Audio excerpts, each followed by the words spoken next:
So, I want to talk a little bit about making the sticks work for you instead of you working for the sticks. What I mean by that is there's 3 things that if we get them right, the stick is doing more work than we are. As long as we're controlling it and know how to do it, it's all good. First of all, we've got the fulcrum, or the balance point of the stick. We've got the rebound itself from the pad or the snare, and then we've got the motion that we are motioning.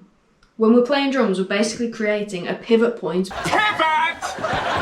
with our thumb and our first finger, and then the rest of our fingers are basically there for control, for doing other strokes, doing other bits. Whether you play French grip, German grip, American grip, you've got a pivot point.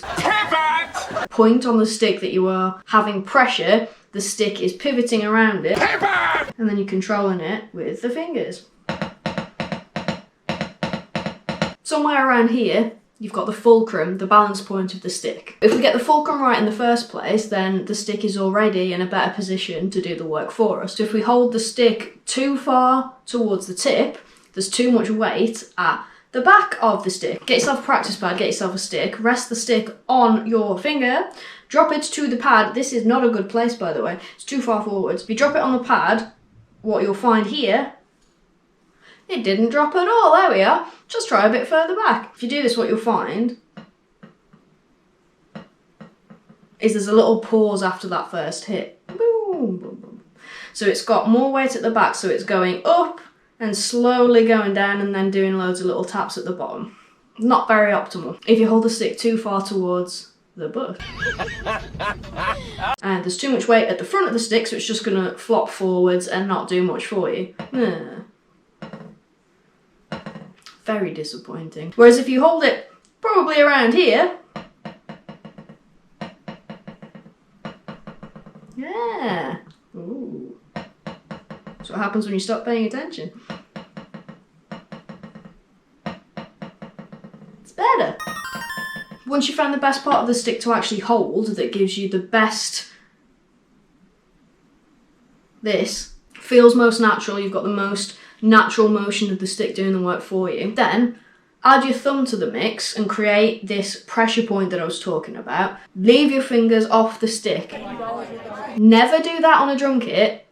Drum kits, always fingers on the stick. When you're actually playing, when you're actually practicing, fingers on the stick. You don't want to, especially your pinky finger, don't stick that up. We're not drinking tea.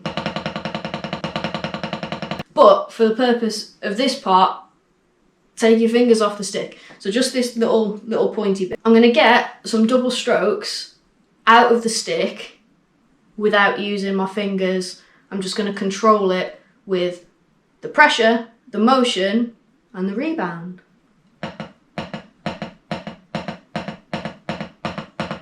Or even paradiddles.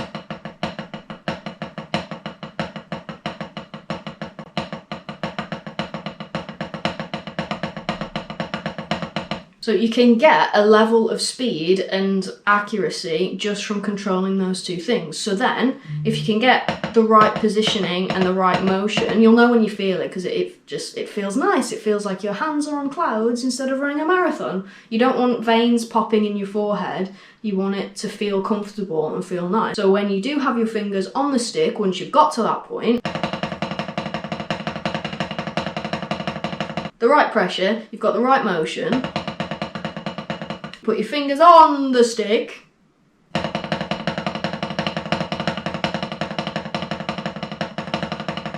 Feels really nice, it's good.